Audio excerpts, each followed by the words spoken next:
Another edition of Beat the Closing Number presented by TheLines.com. My name is Eli Herskovich, and this is our MLB betting preview with the lead MLB analyst for TheLines.com, Mo Noir, breaking down the slate for Tuesday, June 27th. And before we get started, remember to give the video a thumbs up and ring the bell to get notifications whenever The Lines releases a new sports betting video on any market, including Mo's day-to-day bets, which can be found in real time in the Lines Discord channel. The link is over at thelines.com in the top right-hand corner. Mo, last night, your Atlanta Braves took down your bet against the Minnesota Twins. What happened there? Well, bum Donovan Solano is still being allowed to play defense for Minnesota, so that's not helping. And if he wasn't allowed on the field, possibly they would have had a one-run lead going into the late innings. But instead, he was allowed on the field.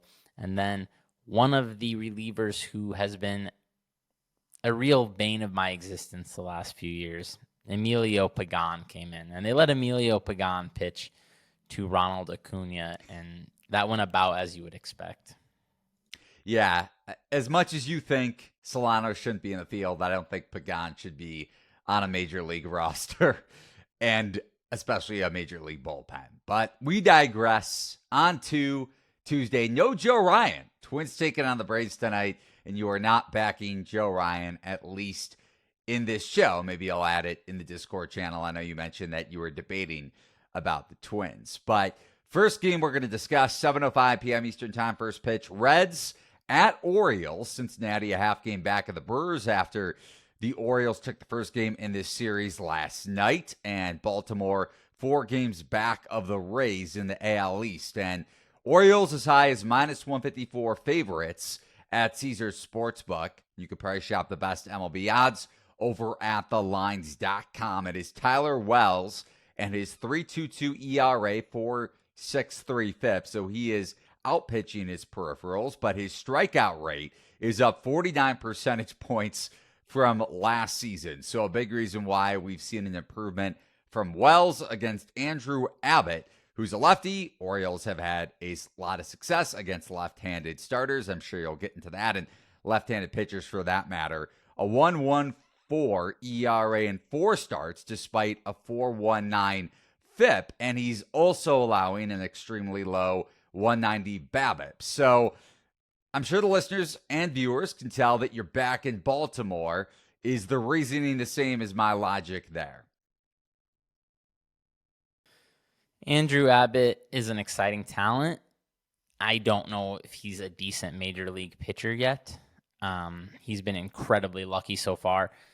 190 BABIP, 100% left on base. You don't see that too often. So every single runner he's allowed to reach base has not scored. Have a feeling that won't continue. If you look at his peripherals, they're pretty on the rougher side. His Sierra and xFIP are between like 4.6 and 5. 91.2 exit velocity. I know StatCast likes his work so far, but when I'm seeing that sort of exit velocity, I'm not really sure why. Swinging strike rate below average. I just don't think he's all that good, but his ERA is tremendous because he's been very, very lucky so far, and he's a talented player who might be a very good pitcher someday. So I think naturally a player like that is going to be overrated in the markets, and I think, a little too excited about Cincinnati right now. The O's have also hit lefties pretty hard all season. Been a theme for them all year. 7th in baseball right now. As far as Tyler Wells goes, I've always been pretty impressed with him, honestly, ever since basically the first couple months that he was up. I tried to fade him for a little bit because I didn't think he was very good. But, I mean, at this point, his track record is pretty solid. Probably not as good as his 3.22 ERA, but I do have him above average, and definitely a decent bit better than Abbott. One thing that profiles really well for him here is one of the ways he gets a lot of his outs, he is among the best in baseball at inducing pop-ups. So that should play very, very well here. The Reds are number 1 in pop-ups by a mile. They are about as far from number 2 as the number 2 team is from number 16. So they are a pop-up machine, and Wells gets infinite pop-ups. So I like his chances here. A little bit later on in the slate, 7:45 p.m. Eastern Time, first pitch. Astros half game back at Toronto for the third and final wild card spot in the American League. You might say it's a little bit too early to talk about that, but the AL is jam-packed when it comes to teams competing for the wild card race. And Houston in St. Louis, Cardinals are dead last and way outside of the NL wild card race, but dead last in the NL Central, 8.5 back of the aforementioned Brewers. It is Framber Valdez, the AL Cy Young favorite at some shops, around plus 250, plus 300. Jordan Montgomery going for the Cardinals, and Houston anywhere between a minus 110. So there are some minus 110 both ways, but Astros are favored at other books. I think MGM has a minus 115 on Houston for the money line market. And Valdez, 2.27 ERA, 2.71 FIP, and he pitches to contact, to say the least. One of the highest ground ball rates among all starters in Major League Baseball, very much like his teammate Hunter Brown, who we saw on Sunday Night Baseball. And Valdez's walk rate also ranks in the 90th percentile for St. Louis. Montgomery, who I mentioned, 3.69 ERA, 3.48 FIP, and he's allowed just 7 earned runs over his last 5 starts. So he, unlike Valdez, is not outpitching his peripherals to a small degree, very small degree, but he's also a bit unlucky when it comes to his opponent's BABIP. His opponents have the 12th highest batting average on balls in play among all qualified starters. So Astros, Cardinals, Mo, what do you got? This one seems like a weird line to me, unless you're just projecting the Cardinals to be the 2022 Cardinals hitting lefties, which was like the best in the world. I don't see how the Astros can be around even money here. I think they are pretty much better in all phases of baseball than the Cardinals. With Framber out there for sure, I have him projected by about a run better than Jordan Montgomery. I'm, I guess, a little bit more optimistic than the computers on Framber, although they love him too. They have him low 3s ERA.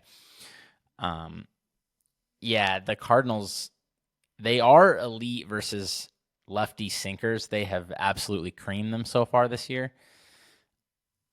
It's only like a 200 pitch sample though, so I'm just like not reading too far into that. And overall versus lefties, they've been just like pretty good. The Astros have been better by a small amount.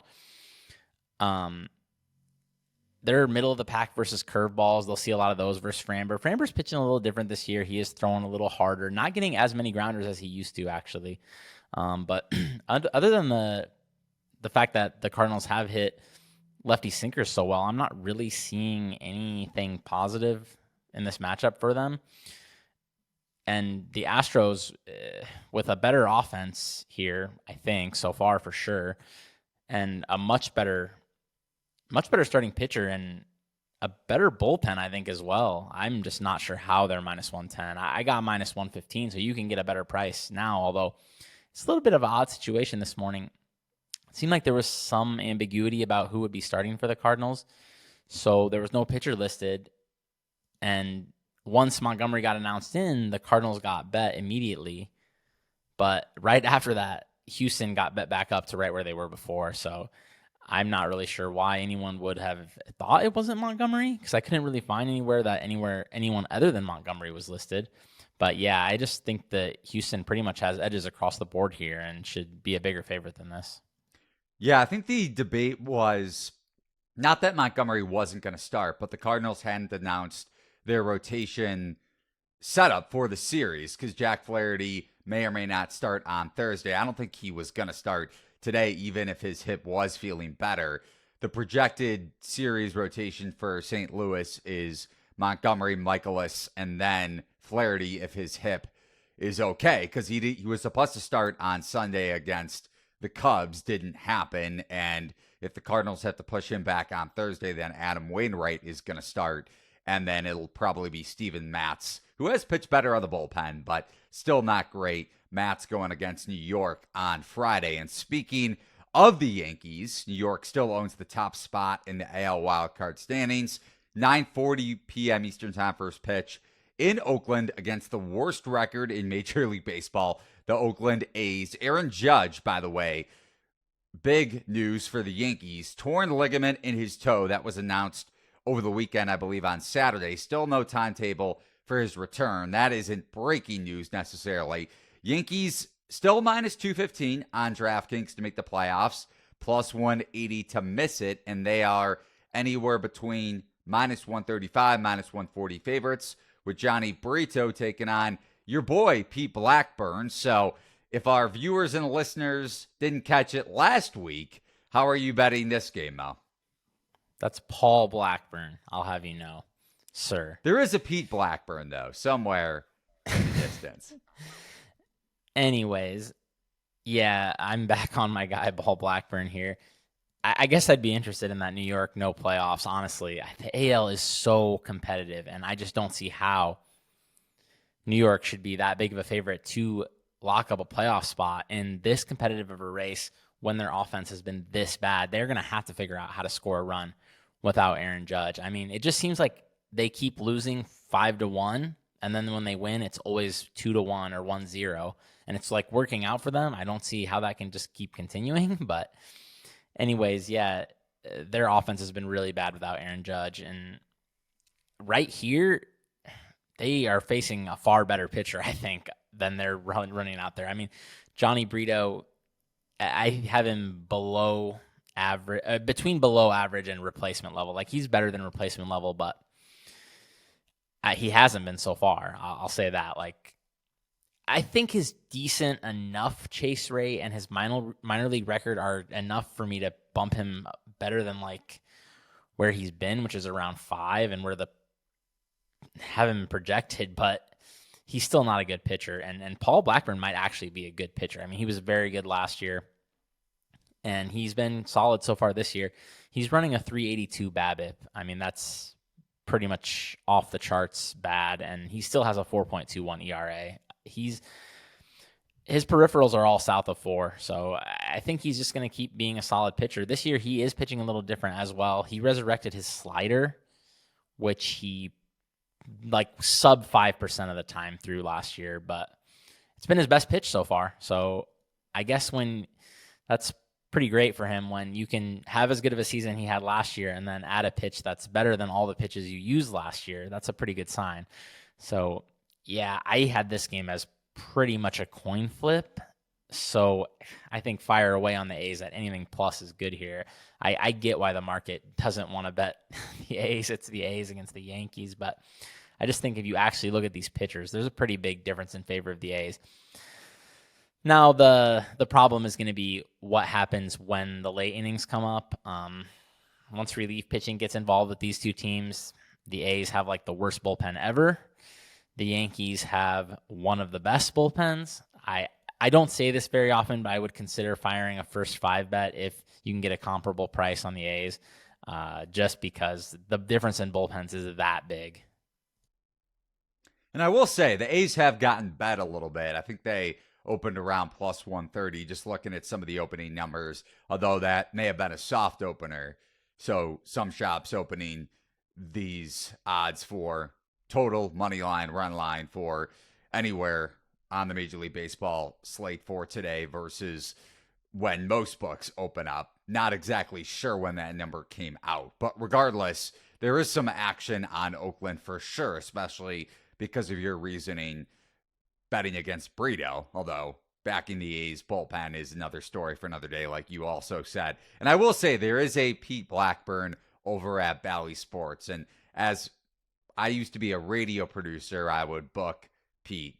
So I'm going to give myself a pass there. So shout out to Pete Blackburn over at Bally Sports, and also shout out to Paul Blackburn. Hopefully he does well for your bet and anyone who decides to tail you on the Oakland Athletics. But that'll do it for this edition of Beat the Closing Number, presented by thelines.com. You can head over to play.thelines.com. And if you want a chance to win a $25 Amazon gift card in our daily MLB Pick'em contest, remember to head over to play.thelines.com for your chance to win just that.